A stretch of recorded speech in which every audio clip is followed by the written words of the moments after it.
요즘 한국을 찾은 외국인들에게 이상한 일이 벌어지고 있습니다. 세계 최고 IT 기업 회장이 한국에 도착하자마자 어딘가로 달려갑니다.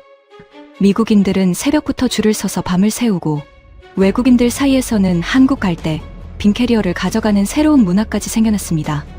심지어 영국의 한 유명 잡지는 서울의 한 장소를 세계에서 가장 매력적인 지역 4위에 이름을 올렸습니다. 도대체 한국에 뭐가 있길래 외국인들이 이렇게 열광하는 걸까요? 지금부터 외국인들에게 난리가 난 한국의 4가지 장소를 살펴보겠습니다.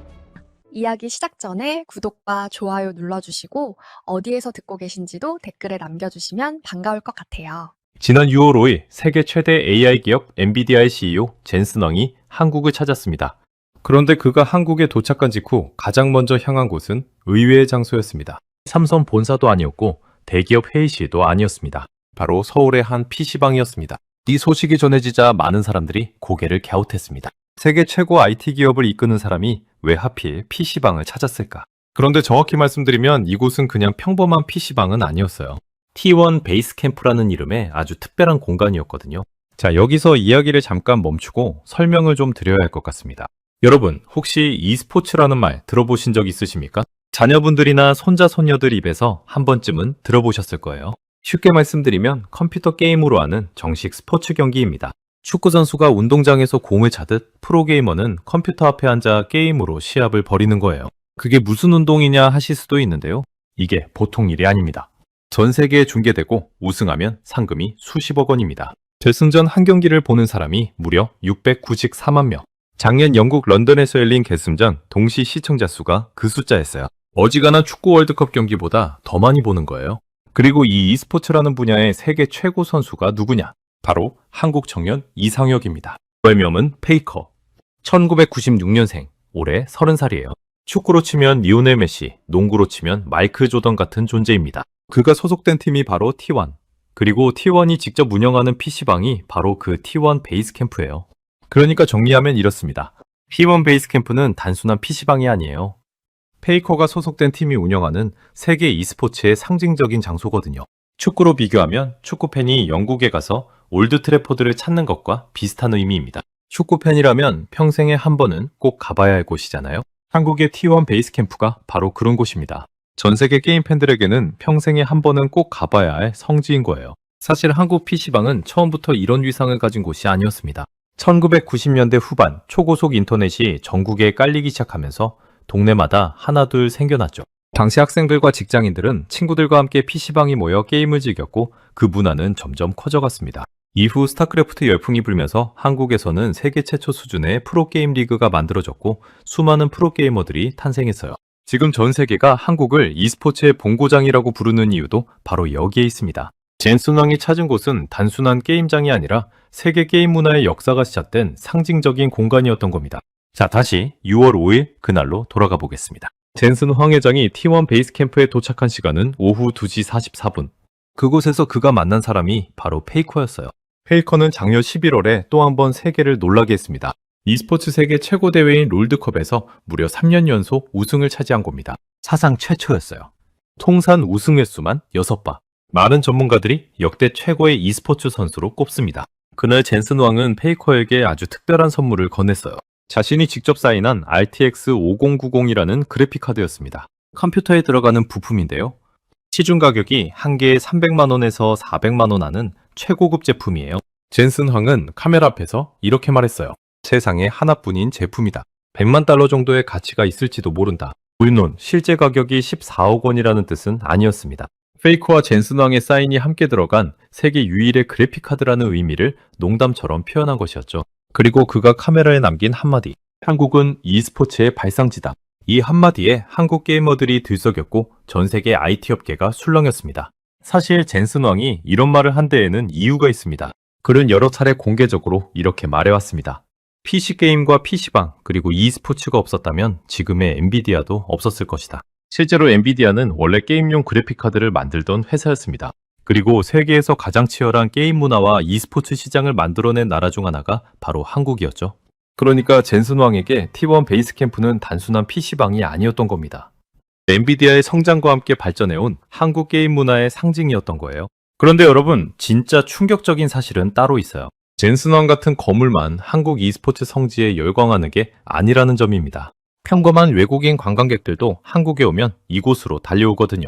그리고 외국인들의 한국 e스포츠 사랑이 어느 정도인지 보여주는 또 다른 충격적인 사례가 있습니다. 서울의 하나더 플라자가 e스포츠 구단 T1과 함께 출시한 LCK 관람 패키지가 있는데요. 이 상품을 이용한 외국인 비중이 2024년 83%, 2025년에는 92%까지 치솟았습니다. 호텔에 묵으면서 한국 e스포츠 경기를 보러 오는 외국인이 그 정도라는 뜻입니다. 그러니까 한국에서 이런 흐름이 너무나 뜨겁다 보니 T1은 작년 12월에 두 번째 매장을 부산 해운대에 열었어요. 그런데 왜 해운대였을까요? T1 관계자의 답이 명확합니다. 외국인 관광객 입장에서 해운대의 영향력은 압도적이다. 처음부터 외국인을 겨냥하고 매장을 깐 거예요. 그럼 이 외국인들이 T1 베이스캠프 같은 한국 PC방에 들어와서 도대체 뭘 하는지 궁금하시죠? 사실 그들은 게임만 하러 오는 게 아닙니다. 한국 PC방이라는 공간 자체를 경험하러 오는 거예요. 그런데 외국인들이 한국 PC방에서 가장 먼저 충격을 받는 건 의외로 컴퓨터가 아닙니다. 최신 그래픽카드도 아니고 화려한 인테리어도 아니에요. 바로 음식입니다. 우리한테는 너무나 익숙한 풍경이죠.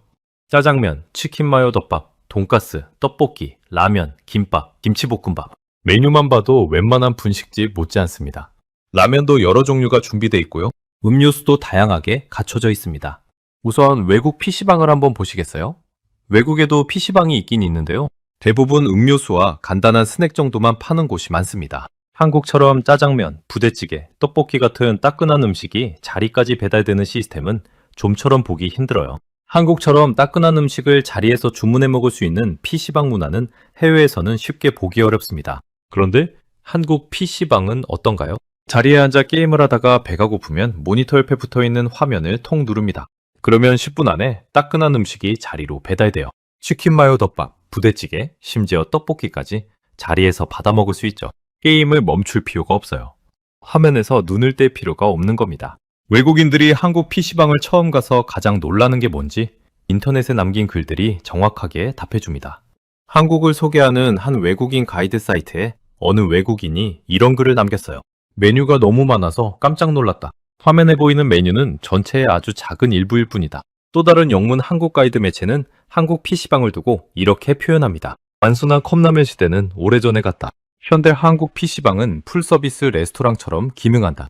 외국인 입장에서는 한국 PC방이 식당인지 게임장인지 헷갈리는 게 당연한 거예요. 자기 나라의 게이밍 카페에서는 보기 어려운 음식들이 한국 PC방에는 가득했기 때문입니다. 라면부터 덮밥류, 분식류까지 다양한 메뉴를 자리에서 주문할 수 있으니까요. 그런데 외국인들이 음식보다 더 환장하는 게 있습니다. 바로 굿즈예요. 굿즈가 뭐냐 하면 좋아하는 선수나 팀의 이름이 새겨진 기념품입니다. 유니폼, 머그컵, 키링, 모자, 응원봉, 다양해요. T1 베이스 캠프에는 이 굿즈만 따로 파는 매장이 있어요. 외국인들은 이 매장에 들어가면 정말 눈이 돌아갑니다. 벽 한쪽을 가득 채운 페이커 유니폼부터 선수단 자켓, 키링, 마우스패드, 한정판 굿즈까지 없는 게 없거든요. 특히 T1 베이스 캠프 한정 상품이나 현장 분위기는 해외에서는 경험하기 어렵습니다. 그런데 한국 e스포츠 성지가 외국에서 보기 힘든 결정적인 이유는 따로 있어요. 한국의 일반 PC방은 시간당 요금이 보통 1,000원에서 1,500원 수준이에요. 반면 T1 베이스 캠프는 일반 PC방보다 훨씬 비싼 편입니다. 식사 메뉴도 일반 PC방보다 높은 가격대를 형성하고 있어요. 그래서 한국인들 사이에서도 팬심이 아니면 자주 오기엔 부담스럽다는 이야기가 나올 정도입니다. 그런데 재미있는 건 외국인들의 반응이에요. 미국이나 유럽의 게이밍 센터를 이용해 본 사람들에게는 이 정도 가격도 크게 비싸게 느껴지지 않는다는 겁니다. 무엇보다 이곳은 단순히 게임을 하는 공간이 아니에요. 페이커의 흔적을 보고 T1 굿즈를 사고 한국 e스포츠 문화를 직접 체험하는 성지에 가깝거든요. 그래서 외국인들은 돈을 내고 컴퓨터를 이용한다고 생각하지 않습니다. 세계 최고의 e스포츠 문화를 경험한다고 생각하는 거예요. 그러니까 외국인들이 한국에 오면 어떻게 되느냐? 평소보다 훨씬 적극적으로 지갑을 열게 됩니다. 자기 나라에서는 쉽게 경험할 수 없는 공간이다 보니 굿즈와 음식, 기념품에도 아낌없이 돈을 쓰는 경우가 많아요. 페이커가 추천한 메뉴를 맛보고 유니폼과 굿즈를 구입하고 선수들의 사진과 트로피가 전시된 공간을 둘러보는 거죠. 마치 성지순례를 하듯이요. 그래서 한국인 손님보다 훨씬 많은 금액을 쓰고 가는 경우가 많아요. 그럼 여러분, 이런 흐름이 어디까지 가고 있는지 아십니까? 이제는 한국 PC방 모델 자체가 해외로 수출되기 시작했어요. 농심 레드포스라는 한국 e스포츠 구단이 베트남 호치민에 한국식 PC방을 차렸습니다. 1호점이 성공해서 곧 2호점도 열 예정이고요. 한국 e스포츠 성지가 이제는 해외에 새로 만들어지는 시대가 된 거예요. 여러분, 이곳이 지금 난리가 난 첫 번째 장소였습니다. 세계 최고 IT 건물이 비행기에서 내리자마자 달려간 그곳. 평범한 외국인 관광객들이 한국에 오면 찾아가는 그곳. 한국 게이머들에게는 익숙한 공간이지만 누군가에게는 평생 단 한 번 가볼까 말까 한 꿈의 장소가 된 거예요. 그런데 한국에는 외국인들의 눈을 돌아가게 하는 곳이 여기 말고도 또 있습니다. 다음 이야기를 들으시면 더 깜짝 놀라실 겁니다.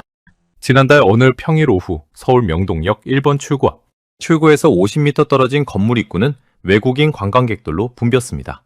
그들의 손에는 환전화 외화가 한 움큼 쥐어져 있었어요. 누군가는 휴대폰 계산기로 계속 금액을 맞춰보고 있고, 누군가는 이미 가득 찬 쇼핑백을 거리 한편에 내려놓고 물건을 다시 정리하고 있습니다. 그 옆에는 어김없이 커다란 캐리어가 세워져 있었어요. 옷이 들어있을 캐리어가 아닙니다. 텅 비어서 한국에 가져온 오직 쇼핑한 물건을 담기 위한 캐리어였습니다. 이곳이 어디일까요? 면세점도 아니고 백화점도 아닙니다. 우리에게는 익숙한 브랜드지만 외국인들에게는 하나의 관광지가 된 곳이에요. 바로 다이소입니다. 그것도 그냥 다이소가 아니라 12층짜리 거대한 다이소. 다이소 명동역점이라는 곳이에요. 서울에 있는 다이소 매장 중에서 강남 본점에 이어 두 번째로 큰 매장이고 무려 500평 규모로 12층 전체가 다이소 물건으로 가득 차 있습니다. 여러분, 한번 상상해 보시죠. 외국인 입장에서요. 다이소라는 가게가 있다는 이야기를 들었어요. 가서 보니 건물 한 채가 통째로 다이소인 겁니다. 12층짜리예요. 그것도 명동 한복판에 자리 잡고 있죠. 입이 떡 벌어질 수밖에 없는 풍경이에요. 그런데 진짜 충격은 그 다음부터 시작됩니다. 문을 열고 들어가서 가격표를 보는 순간이거든요. 마스크팩 한 장에 1,000원. 1달러도 안 됩니다. 립스틱이 3,000원. 향수가 5,000원. 우산이 3,000원. 헤어드라이어가 5,000원. 한국 사람들에게는 그게 다이소지 하고 넘어갈 가격이지만 외국인들에게는 이게 말이 안 되는 가격이에요. 작년 12월 명동역점을 방문한 한 중국인 유학생 왕메이 씨가 이런 말을 했습니다. 마스크팩과 과자 세트를 한가득 사면서요. 중국에서 사면 2배 이상 비싸다. 그러니까 외국인들이 환장하는 거예요. 한국 브랜드 제품을 훨씬 저렴하게 살 수 있기 때문이죠. 그런데 여러분, 외국인들이 다이소에 열광하는 이유는 단순히 가격 때문만은 아닙니다. 한국 사람들이 실제 사용하는 생활용품과 화장품, 문구류, 주방용품을 한 곳에서 쉽게 만날 수 있기 때문입니다. 외국인 관광객들은 다이소를 둘러보며 한국 사람들은 이런 물건을 쓰는구나 하고 구경하는 재미를 느낀다고 말합니다. 우리에게는 평범한 생활용품점이지만 외국인들에게는 한국인의 일상을 가장 가까이에서 들여다볼 수 있는 공간인 셈이죠. 게다가 외국인들이 한 번 더 놀라는 이유가 있습니다. 바로 가격과 품질의 조합이에요. 보통은 가격이 저렴하면 품질을 의심하기 마련인데 한국 다이소에서는 생각보다 괜찮은 품질의 제품들을 쉽게 만날 수 있거든요. 최근에는 유명 화장품 브랜드들까지 다이소 전용 제품을 내놓으면서 외국인들의 관심이 더욱 커지고 있습니다. 이 가격에 이런 제품이 가능하다고 하는 반응이 나오는 이유입니다. 자, 그럼 외국인들이 다이소에서 도대체 얼마나 돈을 쓰고 가는지 한번 수치로 보시겠어요? 정말 입이 떡 벌어집니다. 다이소가 공개한 자료에 따르면 외국인 카드 결제 금액은 2023년에는 전년 대비 무려 130%가 증가했습니다. 2배가 넘게 늘어난 거예요. 그런데 그게 끝이 아니었습니다. 2024년에는 또 50%가 늘었고 2025년에는 또 60%가 늘었어요. 그리고 올해 2026년 1월부터 3월까지 단 석 달 사이에만 전년 같은 기간보다 또 70%가 폭증했습니다. 4년 연속 두 자릿수 이상 매년 폭증한 거예요. 도대체 무슨 일이 벌어지고 있는 걸까요? 한 신문 기자가 명동역점을 직접 찾아가서 르포 기사를 썼는데요. 그 풍경이 정말 입이 떡 벌어집니다. 12층짜리 건물 안에 엘리베이터가 있는데요. 외국인들이 너무 많이 몰려서 1층 엘리베이터 앞에 순번을 기다리는 줄이 무려 10m 넘게 늘어섰다는 겁니다. 그뿐만이 아니에요. 어떤 외국인들은 이 긴 대기를 피하려고 캐리어를 끌고 계단을 오르내리기까지 합니다. 그리고 12층부터 시작해서 한 층 한 층 내려오면서 쇼핑을 한답니다. 이게 외국인들 사이에서는 정해진 쇼핑 동선처럼 자리 잡았어요. 그럼 외국인들이 12층짜리 다이소에서 도대체 뭘 그렇게 쓸어 담아가는지 궁금하시죠? 지금부터 그 정체를 하나하나 풀어드리겠습니다. 가장 인기 있는 층은 2층 뷰티 코너입니다. 명동역점에 가보시면 외국인들이 가장 발 디딜 틈 없이 몰리는 곳이 바로 이 2층이거든요. 여기서 외국인들이 박스째 쓸어 담는 제품이 하나 있어요. 바로 VT라는 한국 화장품 브랜드의 PDRN 광채 시트 마스크입니다. 들어보신 적 있으십니까? 가격은 단돈 1,000원. 한 장에 1,000원이에요. PDRN이라는 게 뭐냐면요. 흔히 연어주사라고 불리는 성분입니다. 피부과에서 비싼 시술로 받는 그 성분을 마스크팩에 담은 거예요. VT가 다이소용으로 만든 이 제품은 한국 산양삼에서 추출한 식물성 PDRN을 사용했는데 가격은 1,000원인데 효능감은 비싼 시술 못지않다는 입소문이 퍼지면서 출시되자마자 전국 다이소에서 품귀 현상이 벌어졌어요. 이 제품이 외국인 사이에서 어느 정도 인기였냐? 작년 11월 한 주 동안 명동역점에서 외국인들에게 가장 많이 팔린 뷰티용품 1위에 올랐어요. 그리고 다이소몰 전체 판매 1위까지 차지했습니다. 외국인들은 이걸 한두 장 사지 않아요. 박스째 사갑니다. 인터넷에 인증샷이 유행처럼 번졌을 정도예요. 다이소 매장에 진열된 박스를 통째로 카트에 담는 사진들이요. 외국인 입장에서 한번 생각해보세요. 자기 나라에서 같은 효과의 마스크팩 한 장에 1만 원, 2만 원 하는데 한국에 오니까 1,000원이에요. 안 사고 갈 수가 없는 거죠. 캐리어를 채워가는 게 너무나 당연한 행동이 되는 겁니다. 그런데 외국인들이 2층 뷰티 코너만큼 환장하는 곳이 또 있어요. 바로 5층 식품 코너입니다. 여기서 외국인들이 카트에 수북이 쌓아가는 게 뭔지 아십니까? 바로 K간식입니다. 1위가 무엇이냐? 우리 한국 사람들에게는 너무나 익숙한 그것, 바로 삼립 미니 꿀약과예요. 약과 한 봉지에 외국인이 그렇게 열광하다니 신기하지 않으십니까? 2위는 허니버터 아몬드와 땅콩, 3위는 허쉬 초콜릿칩 모찌 쿠키, 그 외에도 새우깡, 초코파이, 견과류, 모찌 쿠키. 이런 한국 과자들이 외국인 카트에 산처럼 쌓여갑니다. 그리고 작년에 다이소에서 가장 충격적이었던 사건이 또 하나 있어요. 다이소가 1년 동안 판매 데이터를 분석해 발표한 2025 다이소몰 리포트에 따르면 작년 한 해 동안 가장 많이 재입고 요청을 받은 1위 제품이 따로 있었거든요. 재입고 요청만 무려 2만 건을 넘었습니다. 그 제품이 뭐였느냐? 바로 전통 자개판 스티커 4매입이라는 1,000원짜리 스티커였어요. 4장 한 묶음에 단돈 1,000원. 자개 무늬가 들어간 한국 전통 스타일 스티커입니다. 그런데 이게 왜 그렇게 인기였느냐? 넷플릭스에서 큰 흥행을 거둔 K-팝 데모노터스라는 애니메이션 영화 영향이었어요. 영화에 등장한 한국 전통 자개 무늬가 전 세계 팬들의 마음을 사로잡으면서 그 분위기를 가진 다이소 1,000원짜리 스티커까지 함께 품절 사태가 벌어진 거죠. 그럼 다이소가 어떻게 4년 만에 외국인 매출이 6배로 폭증할 수 있었을까요? 그 비밀은 다이소가 뷰티 분야에 갑자기 어마어마하게 집중하기 시작했다는 데 있습니다. 한번 들어보세요. 2022년만 해도 다이소에 입점한 뷰티 브랜드가 단 7개뿐이었어요. 상품 수는 120종 정도였고요. 그런데 2026년 1월 기준으로 어떻게 됐을까요? 입점한 뷰티 브랜드가 무려 160개를 넘어섰습니다. 4년 만에 23배가 늘어난 거예요. 상품 수도 1,700종을 돌파했고요. 다이소가 작정하고 화장품 가게로 변신한 거죠. 매출도 어마어마합니다. 다이소 뷰티 카테고리 매출이 2024년에 전년 대비 144%가 늘었어요. 거의 2배 반이죠. 2025년에도 또 70%가 늘었습니다. 한국 화장품 시장의 판도 자체가 바뀌고 있다는 분석이 나올 정도예요. 그 흐름의 한가운데 외국인 관광객들이 있는 겁니다. 여러분, 그래서 명동이라는 동네 자체가 통째로 바뀌고 있어요. 한 부동산 분석 자료에 따르면 올해 2026년 1분기에 명동을 방문한 외국인 관광객 수가 무려 355만 명입니다. 작년 같은 기간보다 32%가 폭증한 숫자예요. 그런데 이 외국인들이 명동에 와서 가장 먼저 가는 곳이 더 이상 면세점도 아니고 화장품 로드숍도 아닙니다. 바로 그 12층 다이소예요. 다이소가 명동을 찾는 외국인들의 대표 쇼핑 코스 가운데 하나로 자리 잡았다는 분석도 나오고 있습니다. 한국 사람들이 일상에서 사용하는 생활용품과 화장품, 익숙하게 먹는 간식들.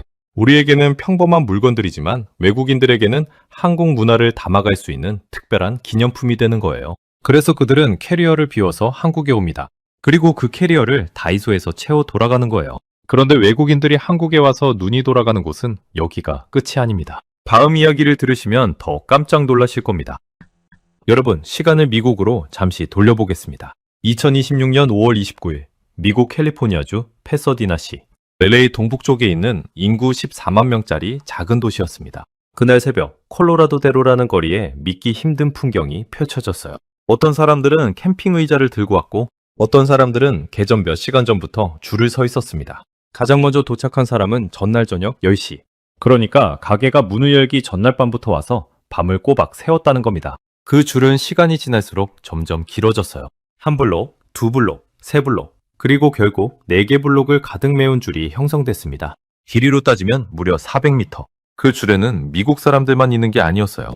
멕시코계, 흑인, 백인, 아시아계, 다양한 인종과 나이대의 사람들이 한 줄로 모두 서 있었습니다.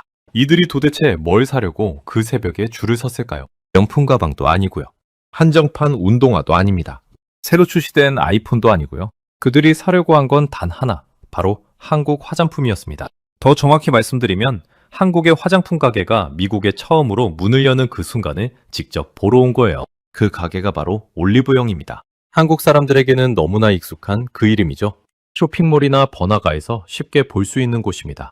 그런데 그 가게가 미국에 처음 문을 여는 날 미국인들이 밤을 새운 겁니다. 한 명만 인터뷰를 들어보시죠. 마이클 로드리게스 씨라는 미국인이에요. 그는 패서디나가 아니라 거기서 2시간 반 떨어진 샌디에고에서 차를 몰고 왔습니다. 새벽 3시에 줄을 섰다고 해요. 그가 인터뷰에서 한 말이 기가 막힙니다. 쇼핑하러 왔다기보다 디즈니랜드에 놀러 온 기분이다. 화장품 가게 오픈을 디즈니랜드에 비유한 거예요. 그만큼 미국인들에게 한국 올리브영이라는 가게가 어떤 의미인지 짐작이 가시죠? 여러분, 이게 얼마나 충격적인 광경이었는지 미국 언론사들이 가만히 있지 않았어요. LA 지역의 대표 방송사인 KTLA는 가게가 문을 열기 무려 4시간 전인 오전 7시부터 중계 차량을 보내서 현장 생중계를 시작했습니다. 그것도 한 번이 아니에요. 1시간 간격으로 5차례에 걸쳐 현장을 연결했습니다. 화장품 가게 하나 문 여는데 4시간 전부터 5번이나 생중계가 나간 거예요. ABC 방송사는 한술 더 떠서 헬리콥터를 띄웠습니다. 헬리콥터로 매장 일대를 항공 촬영한 거예요. CNN이 달려왔고 월스트리트 저널이 와서 기사를 썼습니다. CBS 뉴스도 가만히 있지 않았어요. 미국의 주요 언론사들이 한국 브랜드 매장 오픈 현장을 앞다퉈 취재한 겁니다. 상상해보세요. 미국의 어떤 화장품 브랜드가 한국에 처음 매장을 열었다고 해서 방송국이 헬리콥터까지 띄워 현장을 촬영한다면 어떨까요? 아마 쉽게 보기 힘든 풍경일 겁니다. 그런데 미국 패서디나에서 문을 연 한국 올리브영은 실제로 그런 관심을 받았어요. 한국 가게의 위상이 어디까지 올라간 건지 짐작이 가실 겁니다. 자, 그럼 미국인들이 그 새벽에 줄을 서면서까지 도대체 뭘 사려고 했을까요? 그리고 얼마나 사갔을까요? 결제 데이터를 보시면 입이 떡 벌어집니다. 오픈 첫날 단 하루 만에 결제 건수가 1000건을 돌파했어요. 매장 안전을 위해 동시 입장 인원을 200명으로 제한했는데도 이 정도였습니다. 그리고 그 매출의 60% 이상이 기초 화장품에서 나왔어요. 스킨케어, 선크림, 마스크팩, 클렌징 제품들이었습니다. 미국인들은 색조 화장품을 산 게 아니라 한국인들이 매일 쓰는 기초 스킨케어를 사갔다는 거예요. 한국인의 그 유명한 물광 피부, 영어로는 글래스 스킨이라고 부르는데요. 미국인들이 이걸 따라하고 싶었던 거죠. 그래서 한국에서 인기를 끌고 있는 스킨케어 제품들을 한꺼번에 담아간 겁니다. 오픈 첫날에서 끝난 게 아닙니다. 30일도, 31일도 똑같은 풍경이 펼쳐졌어요. 사흘 연속 오픈은 이어졌습니다. 매장 안전 때문에 200명 단위로만 들여보내다 보니 영업 마감 시간이 될 때까지 입장줄과 계산줄이 끊이지 않았어요. 매장 안에서는 미국인 직원들이 한국말로 안녕하세요라고 손님을 맞이했습니다. 그리고 직원들이 로제의 노래에 아파트에 맞춰서 공연을 했어요. 미국 한복판에서 한국말이 울려 퍼지고 K-팝 노래가 흘러나오는 광경. 매장이 마치 한국 동네 한복판이 된 것 같은 풍경이었습니다. 자, 그런데 여러분, 이 모든 풍경이 그저 한순간의 이벤트가 아니라는 사실 알고 계십니까? 이건 K-뷰티가 세계 시장에서 어떤 위치에 올라섰는지를 보여주는 상징적인 장면이에요. 통계 하나만 보여드리겠습니다. 작년 한 해 동안 한국이 미국으로 수출한 화장품 총액이 17억 100만 달러였습니다. 우리 돈으로 따지면 약 2조 4천억 원. 그런데 이 숫자가 전년보다 무려 54.3%가 늘어난 거예요. 거의 1.5배가 됐다는 뜻입니다. 더 충격적인 사실은요. 한국이 미국 화장품 수입 시장에서 차지하는 비중이 22.4%까지 올라갔다는 거예요. 그리고 사상 처음으로 1위를 차지했습니다. 전 세계 화장품 시장의 왕자는 100년 넘게 프랑스의 것이었습니다. 샤넬, 디올, 랑콩. 화장품이라는 단어를 떠올리면 자동으로 프랑스가 떠오르는 시대였죠. 그런데 작년에 그 100년의 왕자가 무너졌어요. 프랑스의 미국 화장품 수출액은 12억 6,300만 달러였습니다. 한국에 5억 달러 가까이 뒤진 거예요. 한국 화장품이 프랑스 화장품을 미국 시장에서 처음으로 추월한 역사적인 순간이었습니다. 그런데 여러분, 한국 화장품이 미국 시장을 점령하기 시작했다는 사실보다 더 충격적인 게 또 있어요. 정작 한국에 와 있는 외국인 관광객들이 면세점보다 올리브영을 더 찾는다는 사실입니다. 데이터로 보여드리겠습니다. 작년 1월부터 5월까지 한국을 방문한 외국인이 약 720만 명이었습니다. 그런데 같은 기간에 올리브영에서 물건을 산 외국인 손님 수가 무려 596만 명이었어요. 올리브영이 외국인 관광객들이 가장 많이 찾는 쇼핑 장소 중 하나가 됐다는 뜻입니다. 면세점이 아니라 올리브영이에요. 외국인들이 한국 올리브영에서 작년 한 해 동안 쓰고 간 돈이 얼마인지 아십니까? 무려 1조 원을 돌파했습니다. 외국인 카드 결제 건수만 942만 건이었어요. 그리고 이게 그냥 1년에 폭증한 게 아닙니다. 4년 전인 2022년에는 올리브영 매장에서 외국인 매출 비중이 단 2%였어요. 그런데 2023년에 11%로 올랐고 2024년에 21%, 2025년에 28%, 그리고 2025년 2분기에는 사상 처음으로 30%를 돌파했습니다. 4년 만에 외국인 매출 비중이 15배가 된 거예요. 특히 서울 명동에 있는 올리브영 명동타운점은 외국인 매출 비중이 무려 90%가 넘습니다. 손님 10명 중 9명이 외국인이라는 뜻이에요. 명동에는 올리브영 매장만 6개가 있습니다. 한국 사람보다 외국인이 더 많이 찾는 가게가 명동 한복판을 점령한 거죠. 자, 그러면 외국인들은 왜 면세점이 아니라 올리브영을 찾을까요? 명품 가방이나 시계도 아닌 화장품을 사기 위해 새벽부터 줄을 서는 걸까요? 그 답이 미국 패서디나점 안에 그대로 들어 있습니다. 패서디나 매장에서 첫날 미국인들이 가장 몰려든 코너가 있었습니다. 바로 스킨스캔이라는 피부 진단 코너였어요. 사실 이 스킨스캔은 한국에서 먼저 시작된 서비스입니다. 2024년 강남과 성수에 올리브영 매장에 처음 도입돼서 지금은 전국 60여 개 매장에서 운영되고 있고 누적 이용 건수가 100만 건을 넘어섰어요. 한국에서 검증된 그 시스템을 그대로 미국 매장에 가져간 겁니다. 카메라 앞에 잠시 서면 AI, 인공지능이 자기 피부 상태를 분석해줍니다. 모공 상태, 주름, 색소 침착, 피지, 피부톤까지 6가지 항목으로 정밀 진단을 받을 수 있어요. 한국에서는 익숙한 시스템이지만 미국인들에게는 완전 신문물이었습니다. 첫날 매장에서 가장 인기 있던 코너가 바로 이 피부 진단 코너였어요. 그 옆에는 더 뷰티랩이라는 체험 공간도 있습니다. 한국식 세안법, 한국식 화장품 바르는 순서, 이런 것들을 직접 배울 수 있는 곳입니다. 미국에도 피부 상담을 받을 수 있는 매장은 있습니다. 하지만 올리브영은 다양한 한국 브랜드를 한 번에 체험할 수 있다는 점에서 외국인들에게 특별하게 다가옵니다. 자기 피부를 진단받고 자기에게 맞는 제품을 추천받고 한국식 스킨케어 방법까지 배워서 갈 수 있는 거죠. 화장품을 사는 게 아니라 한국식 뷰티 문화를 통째로 경험하는 거예요. 여기서 끝이 아닙니다. 올리브영은 이번 패서디나점 성공에 힘입어 이달 6월 안에 LA의 또 다른 핫플레이스인 웨스트필드 센츄리시티라는 쇼핑몰에 2호점을 엽니다. 그리고 토론스에도 추가 매장이 예정돼 있고요. 미국 동부와 중남부까지 진출할 계획입니다. 미국 캘리포니아의 블루밍턴이라는 곳에는 이미 전용 물류센터까지 마련했어요. 작정하고 미국 시장을 점령하러 들어간 거죠. 한국 사람들에게 올리브영은 너무 익숙한 생활 쇼핑 공간입니다. 화장품, 건강기능식품, 생활용품까지 한 곳에서 만날 수 있는 곳이죠. 그런데 그 익숙한 생활 쇼핑 공간이 미국에서는 디즈니랜드 같은 곳이 됐어요. 새벽 3시에 2시간 반 운전해서 줄을 서고 헬리콥터로 항공 촬영을 하고 매장 직원이 케이팝 노래에 맞춰 춤을 추는 그런 꿈의 공간이 된 거예요. 한국인이 매일 쓰는 화장품이 미국인들에게는 인생의 큰 사건이 되는 시대. 그 한가운데에 올리브영이 있는 겁니다. 자, 그런데 한국에는 외국인들의 지갑을 열게 하는 마지막 한 군데가 더 있습니다. 최근 외국인들 사이에서 가장 뜨거운 장소이기도 하죠. 다음 이야기에서 그 정체를 보여드리겠습니다. 여러분, 옛날에는 가죽 공장과 인쇄소가 있던 우리 한국인들에게는 그저 낡고 오래된 공업지대였던 그곳이 어딘지 아실까요? 바로 성수동입니다. 영국 런던에 타임아웃이라는 유명한 여행 잡지가 있습니다. 1968년에 창간된 이래 전 세계 도시 문화를 평가하는 권위 있는 매체로 알려진 곳이에요. 이 잡지가 매년 발표하는 게 하나 있습니다. 세계에서 가장 멋진 동네. 영어로는 World's Coolest Neighborhood. 그러니까 지구상에서 가장 힙하고 멋진 동네를 매년 38곳 뽑는 거예요. 2024년 9월 이 잡지가 그해 세계에서 가장 멋진 동네 순위를 발표했습니다. 1위는 프랑스 마르세유의 노트르담 디몽이었고 2위는 모로코 카사블랑카, 3위는 인도네시아 발리, 그리고 4위에는 어느 도시도 아니고 어느 나라도 아닌 서울의 한 작은 골목이 올랐습니다. 바로 성수동이었어요. 아시아 전체에서 탑10 안에 든 곳은 단 한 곳, 성수동이 유일했습니다. 그러니까 영국 잡지가 공식적으로 인정한 거예요. 지구에서 가장 멋진 동네, 네 번째는 한국 서울에 있다. 타임아웃은 성수동을 두고 이렇게 표현했어요. 브루클린의 서울판. 미국 뉴욕에서 가장 힙한 동네로 알려진 그 브루클린의 한국 버전이라는 뜻입니다. 그런데 더 놀라운 건 지금부터입니다. 성수동은 이미 한국에서도 가장 인기 있는 핫플레이스 중 하나인데요. 최근에는 한국 사람들뿐 아니라 외국인들까지 성수동으로 몰려오고 있습니다. 단순히 구경만 하는 게 아니에요. 쇼핑을 하고 팝업 스토어를 찾아다니고 카페를 즐기고 한국 브랜드 제품을 사기 위해 지갑을 열고 있습니다. 그 결과가 숫자로도 나타나기 시작했습니다. 먼저 충격적인 통계 하나만 보시죠.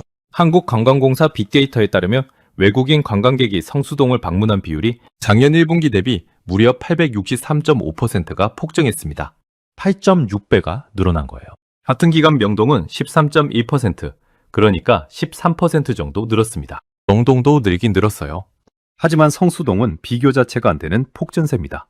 다른 자료를 보면 더 충격적입니다. 동아일보가 2026년 4월에 단독으로 분석한 자료를 보면 정말 놀랍습니다. 2017년과 비교했을 때 성수동을 찾는 외국인 방문객 수가 무려 24배 폭증한 거예요. 그뿐만이 아닙니다.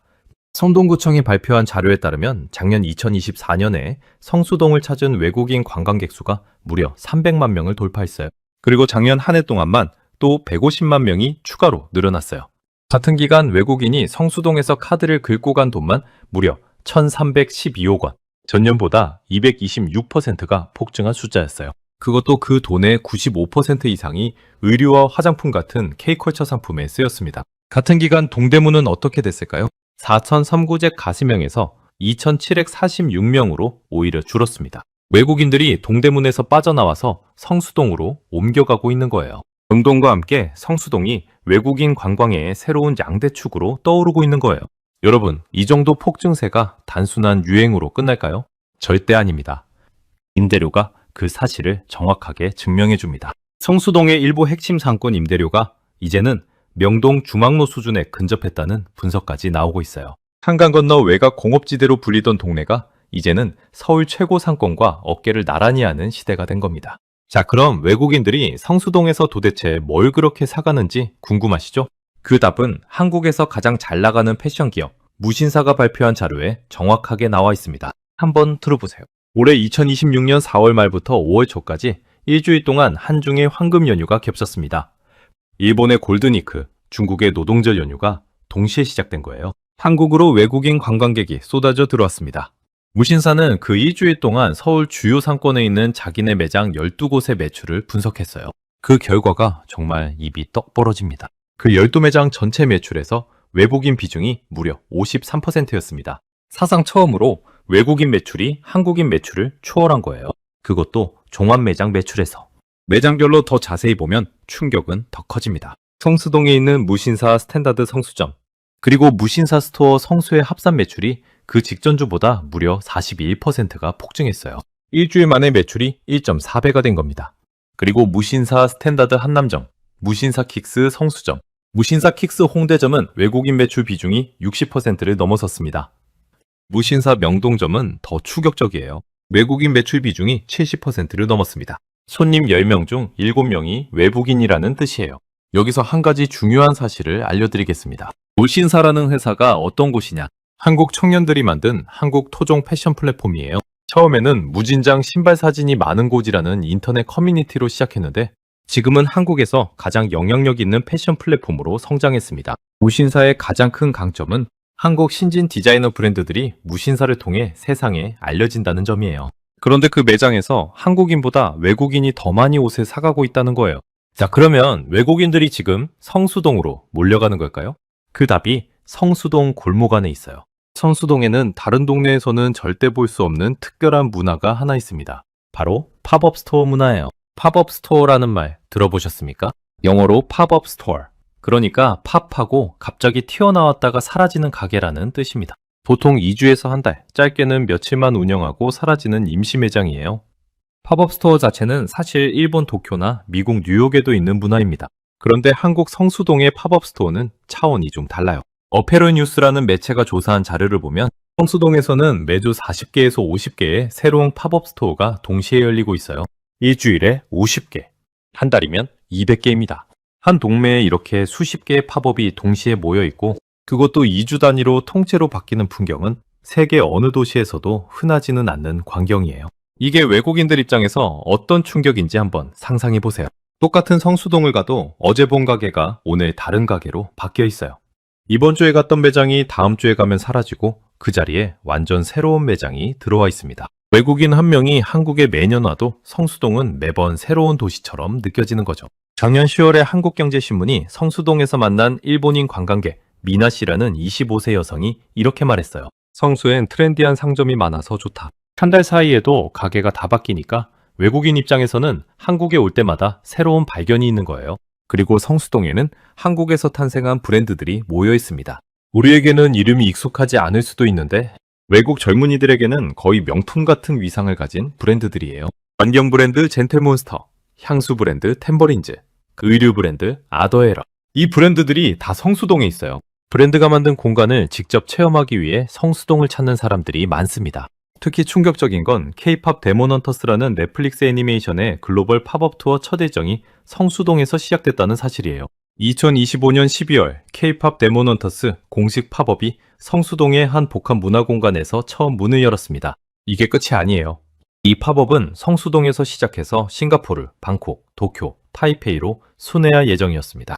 그러니까 아시아 주요 도시 5곳을 도는 글로벌 투어의 첫 번째 도시가 성수동이었던 거예요. 도쿄나 싱가포르가 아니라 한국 서울의 성수동이 첫 출발지가 된 겁니다. 성수동은 단순히 사람들이 많이 모이는 핫플레이스가 아닙니다. 글로벌 브랜드와 콘텐츠 기업들조차 가장 먼저 주목하는 공간이 됐어요. 이제 성수동의 위상이 어느 정도인지 감이 오시죠? 불과 몇 년 전까지만 해도 서울의 한 상권으로 불리던 곳이 이제는 글로벌 브랜드와 콘텐츠가 가장 먼저 주목하는 장소가 된 겁니다. 이런 흐름은 실제 소비 데이터에서도 그대로 나타납니다. 페이히어라는 회사가 2026년에 발표한 자료입에요. 외국인들이 서울에서 카드를 긁고 간 금액 중에서 무려 54%가 성수, 홍대, 이태원, 이 세 동네에서 집중적으로 발생했다는 거예요. 외국인 결제액의 절반이 넘는 돈이 이 세 동네에 몰린 겁니다. 그리고 그 중심에 성수동이 있는 거죠. 이제 성수동은 단순한 서울의 인기 상권이 아닙니다. 한국의 최신 유행과 소비 문화가 가장 먼저 모이고 가장 빠르게 확산되는 공간이 됐어요. 외국인들은 그 한가운데에서 지금 한국이 무엇을 좋아하고 무엇에 열광하는지를 직접 경험하고 있는 겁니다. 한국인들에게는 최신 유행을 만나는 공간이라면 외국인들에게는 지금 한국이 어디로 향하고 있는지를 가장 생생하게 보여주는 관광지가 된 겁니다. 성수동은 도시재생의 기적으로도 불립니다. 한때 가죽공장과 인쇄소가 즐비하던 그 낡은 동네가 한국 사람들의 손에 의해 세계 최고의 힙플레이스로 다시 태어났어요. 그리고 그 옛 공장의 붉은 벽돌과 거친 시멘트가 그대로 보존된 채로 그 위에 한국에서 가장 트렌디한 가게들이 들어선 거예요. 외국인들은 그 묘한 대비, 옛 공장의 거친 매력과 한국, 소종 브랜드의 세련된 감각이 동시에 공존하는 그 풍경에 환장하는 겁니다. 어떤 외국인 인플루언서는 이렇게 말했어요. 도쿄의 긴자는 늙어가는데 서울의 성수동은 매일 새로워진다. 그러니까 외국인들은 이제 한국에 와서 경복궁만 보고 가지 않습니다. 면세점에서 명품 가방만 사가지도 않아요. 그들이 한국에 오면 반드시 들러보고 싶어하는 곳 중 하나. 한국 어디에서도 살 수 없는 트렌디한 물건들의 지갑을 통째로 여는 곳. 바로 한국인들이 매일같이 만들고 매일같이 새롭게 바꿔가는 그 골목, 성수동입니다. 한국인의 트렌드 그 자체가 세계인의 관광지가 된 거예요. 여러분, 지금까지 우리는 외국인들의 눈이 돌아가는 한국의 4곳을 살펴봤습니다. 세계 최고 IT 거물이 비행기에서 내리자마자 달려간 e스포츠 성지 T1 베이스캠프. 외국인들이 캐리어를 통째로 비워서 채워 돌아가는 12층짜리 다이소 명동역점. 미국인들이 새벽 1시부터 캠핑 의자를 들고 줄을 서서 밤을 새우게 만든 올리브영. 그리고 영국 잡지가 세계에서 가장 멋진 동네 4위로 뽑은 성수동까지. 자, 이 4곳을 가만히 들여다보시면 한 가지 너무나 놀라운 공통점이 보이실 겁니다. 이 4곳이 도대체 어떤 공통점을 가지고 있을까요? 경복궁이나 창덕궁 같은 역사 관광지일까요? 아닙니다. 롯데월드나 에버랜드 같은 테마파크일까요? 그것도 아니에요. 면세점이나 백화점 같은 명품 쇼핑 공간일까요? 절대 아닙니다. 이 4곳의 공통점은 단 하나, 바로 한국 사람들이 자주 드나드는 평범한 일상 공간이라는 겁니다. T1 베이스캠프는 한국 청년들이 게임하러 가는 PC방의 한 종류예요. 다이소는 필요한 생활용품을 사러 가는 익숙한 동네 가게입니다. 올리브영은 화장품과 건강식품, 생활용품을 사러 가는 익숙한 생활 쇼핑 공간이에요. 성수동은 이미 한국에서도 가장 핫한 상권 중 하나입니다. 평일과 주말을 가리지 않고 많은 사람들이 찾는 익숙한 공간이기도 하죠. 그런데 외국인들에게는요, 이 평범한 공간들이 인생에서 한 번은 꼭 가봐야 할 꿈의 장소가 됐어요. 자, 그렇다면 도대체 왜 이런 일이 벌어졌을까요? 그 답을 한국관광공사가 직접 발표한 자료에서 찾을 수 있습니다. 한국관광공사는 작년 2025년에 외국인 관광객이 한국에서 무엇을 원하는지를 빅데이터로 분석한 보고서를 내놨어요. 거기서 핵심 키워드 하나가 등장했습니다. 바로 데일리케이션이라는 단어예요. 데일리케이션. 영어로 데일리와 베케이션을 합친 신조어입니다. 직역하면 일상휴가예요. 이게 무슨 뜻일까요? 외국인들이 이제 한국에 와서 관광지를 둘러보는 게 아니라 한국 사람들의 일상을 직접 체험하고 싶어 한다는 뜻입니다. 한국 사람들이 매일 먹는 것을 먹어보고, 한국 사람들이 매일 입는 것을 입어보고, 한국 사람들이 매일 사용하는 것을 직접 써보고 싶어 한다는 거예요. 관광이 아니라 일상이 그들의 목적지가 된 거죠. 그러니까 외국인들은 이제 한국에 와서 면세점에 들러서 비싼 화장품이나 명품 가방을 대량으로 사가지 않습니다. 그런 건 어차피 자기 나라에서도 살 수 있어요. 그 대신 한국에서만 살 수 있는 한국인의 일상을 사갑니다. 한국 청년들이 매일 쓰는 1,000원짜리 마스크팩, 한국 사람들이 즐겨 먹는 약과, 한국 게이머들이 가는 PC방의 짜파게티, 한국 청년들이 입는 성수동 토종 브랜드 옷. 이런 일상이 그들에게는 가장 큰 충격이고 가장 큰 즐거움이고 가장 큰 소비의 이유가 된 겁니다. 여러분, 그러니까 이런 결론에 자연스럽게 다다르게 되는 거죠. 외국인들이 사랑한 건 관광지가 아니었습니다. 한국인의 진짜 일상이었어요. 우리가 매일같이 살아가는 그 평범한 하루가 누군가에게는 평생 잊을 수 없는 인생의 한 장면이 되는 시대가 됐다는 뜻입니다. 자, 그렇다면 마지막 질문 하나가 남습니다. 왜 외국인들은 하필 한국인의 일상에 그렇게 매료되는 걸까요? 다른 나라 사람들에게는 똑같이 일상이 있을 텐데요. 왜 굳이 한국인의 일상이 세계인의 관광 상품이 됐을까요? 그 답은 어쩌면 우리 한국 사회 자체에 있는 것 같습니다. 한국 사람들은 뭐든 빠르게 발전시킵니다. 한 가지가 좋다 싶으면 그걸 더 좋게 만들고 또 더 좋게 만들고 결국 외국에서도 보기 힘든 수준까지 끌어올려요. PC방 하나만 봐도 그렇습니다. 음식과 컴퓨터와 e스포츠 문화가 결합된 독특한 복합 공간으로 진화했어요.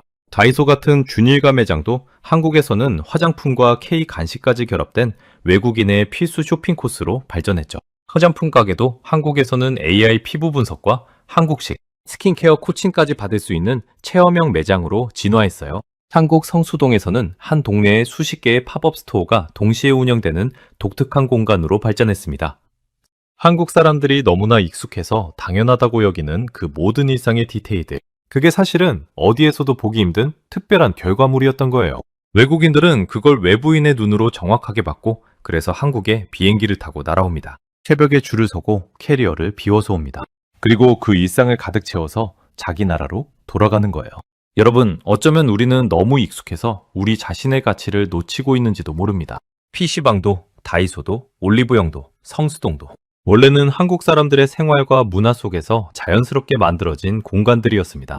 그런데 지금은 어떨까요? 외국인들이 일부러 비행기를 타고 찾아오고 줄을 서고 캐리어를 비워서 오는 장소가 됐습니다. 외국인들이 사랑한 건 화려한 관광지가 아니었습니다. 한국 사람들이 즐기고 소비하고 만들어 온 진짜 한국의 모습이었어요. 우리가 너무 익숙해서 당연하게 여겼던 것들이 사실은 세계가 부러워하는 특별한 가치였다는 사실. 어쩌면 외국인들은 그 사실을 우리보다 먼저 발견하고 있었는지도 모릅니다. 오늘 영상 여기까지 함께 해주셔서 진심으로 감사드립니다. 오늘 준비한 이야기가 조금이나마 유익하셨다면 구독과 좋아요 부탁드리고요. 여러분의 소중한 생각도 댓글로 꼭 들려주세요. 다음 영상에서 또 만나 뵙겠습니다. 해외 감동 오픈이었습니다.